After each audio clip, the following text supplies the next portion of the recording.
নমস্কার বন্ধুরা, test best রেসিপিতে সবাইকে স্বাগত। আজকে আমি আপনাদের বানিয়ে দেখাবো সম্পূর্ণ নিরামিষ ছোলার ডালের রেসিপি। আর এই ছোলার ডাল এক একজন এক একভাবে বানিয়ে থাকেন। প্রায় প্রত্যেক বাঙালি বাড়িতেই এই ছোলার ডাল কম বেশি হয়ে থাকে। গরম গরম ফুলকো ফুলকো লুচির সাথে বলুন বা পরোটা বা রুটির সাথে এই ছোলার ডাল খেতে কিন্তু দারুণ লাগে। পুজো পার্বণের ভোগে বলুন বা সকালের জল খাবারে বা রাত্রের ডিনারে চটজলদি দারুণ সুস্বাদু এই ছোলার ডাল তৈরি করে নেওয়া যায়। কিভাবে কি মশলায় তৈরি করলে এই নিরামিষ ছোলার ডালের স্বাদ আর সুগন্ধ হবে অত্যন্ত সুস্বাদু, সেই রেসিপিটাই আজকে বানিয়ে দেখাবো। তাহলে চলুন দেখে নেওয়া যাক আজকে আমার নিরামিষ ছোলার ডালের রেসিপি। ছোলার ডাল বানানোর জন্য এখানে আমি আগে থেকেই ছোলার ডাল সেদ্ধ করে নিয়েছি। 1 কাপ ছোলার ডালের জন্য আমি 2 কাপ জল দিয়ে ডালটাকে প্রেসার কুকারে 2টো সিটি দিয়ে সেদ্ধ করে নিয়েছি। আমি ডালটাকে ভিজিয়ে রাখিনি, ডাইরেক্ট ডালটাকে ধুয়ে নিয়ে কিন্তু সেদ্ধ করেছি। যদি আপনারা চান তাহলে ডালটাকে আধা ঘন্টা বা 30 মিনিট মতন একটু ভিজিয়ে রেখে প্রেসার কুকারে সেদ্ধ করতে পারেন। সেক্ষেত্রে যতটা পরিমাণ ডাল নেবেন তার ডবল জল কিন্তু দেবেন না, তার থেকে একটু কম জল দিয়ে ডালটাকে এইভাবে একটু গোটা গোটা রেখে সেদ্ধ করবেন। ডালের জন্য আমি একটা প্রথমেই মশলা বানাবো। তার জন্য এখানে নিয়ে নিয়েছি গোটা জিরে, গোটা ধনে, গোটা গরম মশলা আর শুকনো লঙ্কা। এবারে এই মশলাগুলোকে আমরা একটু হালকা করে ভেজে নেব, মানে আমরা একটা ভাজা মশলা বানিয়ে নিচ্ছি।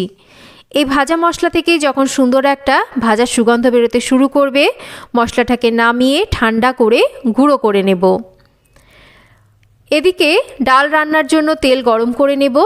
আর নিরামিষ ছোলার ডাল নারকোল ছাড়া কিন্তু একদমই অসম্পূর্ণ, আমার মনে হয় খেতে একদমই ভালো লাগে না। আমি এখানে বেশ খানিকটা নারকোলকে ছোট ছোট টুকরো করে কেটে নিয়েছি।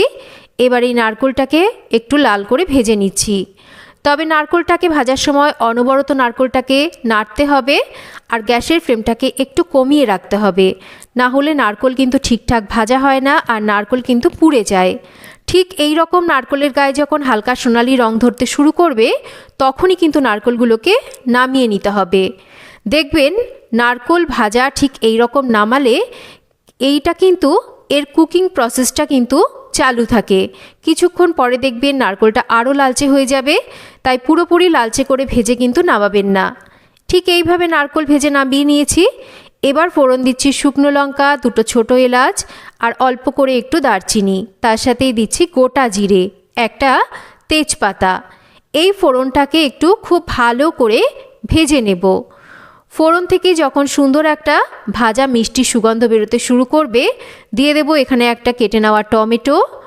তার সাথে আমি পরিমাণ মতন লবণ দেব আর অল্প করে একটু হলুদ দেব। এই সময় লবণটা দিয়ে দিলে টমেটোটা খুব তাড়াতাড়ি কিন্তু গলে যাবে।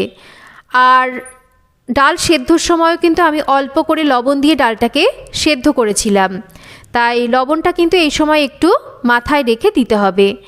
এবার টমেটোটা গলে আসা অবধি ভালো করে টমেটোটাকে এরকম নাড়াচাড়া করে রান্না করে নেব।